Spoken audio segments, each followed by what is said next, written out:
નમસ્તે મિત્રો, બધાને મારા હર હર મહાદેવ. મિત્રો, રક્ષાબંધનનો પવિત્ર તહેવાર ભાઈ બહેનના પ્રેમ, લાગણી અને વિશ્વાસનો તહેવાર છે. પરંતુ જ્યોતિષ શાસ્ત્ર અનુસાર આ દિવસે કેટલીક રાશિના લોકોએ પોતાની વાણી, ગુસ્સો અને ઉતાવળ ભર્યા નિર્ણયોમાં થોડું વધારે ધ્યાન રાખવું જોશે.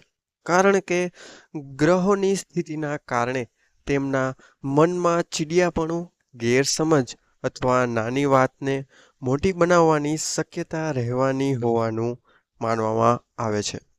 નમસ્કાર મિત્રો, ચેનલમાં તમારું સ્વાગત છે. વિડીયોને અંત સુધી નિહાળજો અને કોમેન્ટ બોક્સમાં જય માં લક્ષ્મી અવશ્ય લખજો. તો મિત્રો, ખાસ કરીને પ્રથમ રાશિ છે મેષ રાશિ. મેષ રાશિના લોકો સ્વભાવથી ઉત્સાહી અને ઝડપથી નિર્ણય લેનારા હોય છે. તેથી રક્ષાબંધનના દિવસે ભાઈ બહેન વચ્ચે કોઈ નાની વાત પર મતભેદ થાય તો તરત જવાબ આપવાને બદલે થોડું શાંત રહેવું સારું રહેશે મિત્રો. ગુસ્સામાં બોલાયેલા શબ્દો સંબંધોમાં મિત્રો કડવાશ લાવી શકે છે.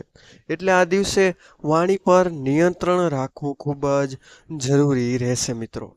બીજી રાશિ છે મિથુન રાશિ. તો મિથુન રાશિના લોકો માટે આ દિવસે ગેરસમજ ઊભી ન થાય તેનું ખાસ ધ્યાન રાખવું જોશે. કોઈ વ્યક્તિની વાત અધૂરી સાંભળીને પોતાની રીતે અર્થ કાઢવો અથવા સોશિયલ મીડિયા પર આવેલી કોઈ વાતને તરત સાચી માની લેવી યોગ્ય નથી મિત્રો. ભાઈ કે બહેન સાથે કોઈ જૂની વાતને લઈને ચર્ચા થાય તો વાતને ખેંચવાને બદલે પ્રેમથી સમાધાન કરવાનો મિત્રો પ્રયત્ન કરજો.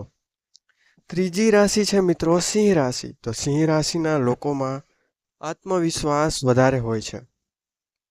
પરંતુ ક્યારેક આ આત્મવિશ્વાસ જ જીદ અથવા અહંકાર જેવો દેખાઈ શકે છે. રક્ષાબંધનના દિવસે ખાસ કરીને પોતાના પરિવારના સભ્યો સાથે વાત કરતી વખતે મારી વાત જ સાચી છે એવો અભિગમ ટાળજો ખાસ કરીને, અન્યથા સંબંધમાં ખટાશ આવી શકે છે. અને મિત્રો, બહેન રાખડી બાંધે ત્યારે તેને પ્રેમથી આશીર્વાદ આપવો અને ભાઈ બહેન વચ્ચેની જૂની નાની નાની ફરિયાદોને ફરીથી યાદ કરીને વાતાવરણ ખરાબ કરશો નહીં. ચોથી રાશિ છે મિત્રો વૃશ્ચિક રાશિ.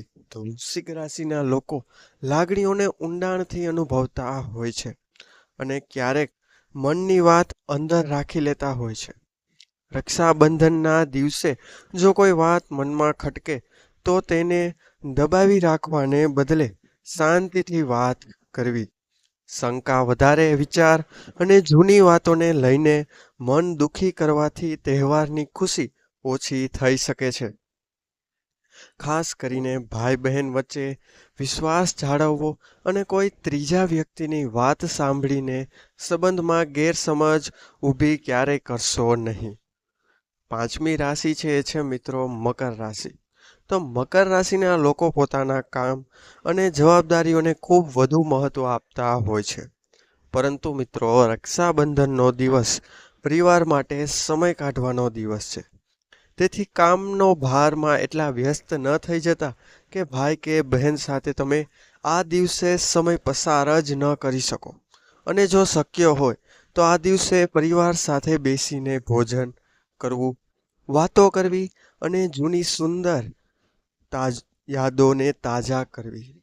મિત્રો, પૈસાની બાબતમાં પણ આ રાશિના લોકોએ ઉતાવળમાં કોઈ મોટો નિર્ણય ન લેવો અને ભેટ કે ખર્ચને લઈને વધારે ગણતરી ક્યારેય કરશો નહીં. હવે વાત કરીએ કુંભ રાશિની.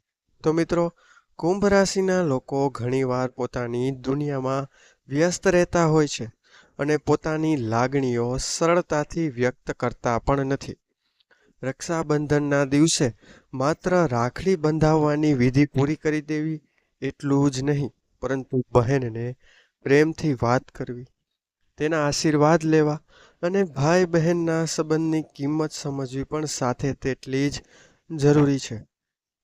આ દિવસે ખાસ કરીને કોઈ જૂના મતભેદને કારણે એકબીજાથી દૂર રહેશો નહીં. જ્યોતિષની માન્યતા પ્રમાણે આ રાશિઓએ રક્ષાબંધનના દિવસે થોડું વધારે સાવધાન રહેવું જોઈએ.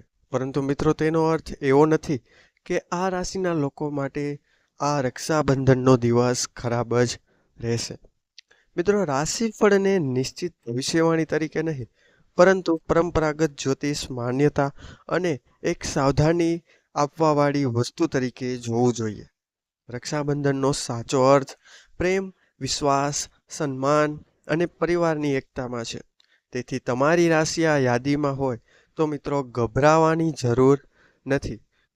ફક્ત ને ફક્ત એક વાતનું ધ્યાન રાખો કે ગુસ્સામાં કોઈ શબ્દ બોલશો નહીં, મગજ શાંત રાખશો, કોઈની વાતનો ખોટો અર્થ ન કાઢશો, જૂના ઝઘડા ફરીથી ન ઉખેડો અને ભાઈ બહેન સાથે પ્રેમથી સમય પસાર કરો. રક્ષાબંધનના દિવસે બહેન રાખડી બાંધે ત્યારે ભાઈએ પણ તેની ખુશી અને સુરક્ષાની જવાબદારીનો ભાવ રાખવો જોઈએ અને બહેને પણ ભાઈ માટે પ્રેમ તથા શુભકામનાઓ રાખવી જોઈએ. જો આ દિવસે ઘરમાં શાંતિ અને સકારાત્મક વાતાવરણ રાખવામાં આવે તો તહેવારની ખુશી અનેક ગણી મિત્રો વધી શકે છે. ખાસ કરીને પૂજા કરતી વખતે ભગવાનને પ્રાર્થના કરો કે ભાઈ બહેનનો સંબંધ હંમેશા પ્રેમ અને વિશ્વાસથી ભરેલો રહે, પરિવારના સભ્યો સ્વસ્થ અને ખુશ રહે અને ઘરમાં સુખ શાંતિ મિત્રો જળવાઈ રહે.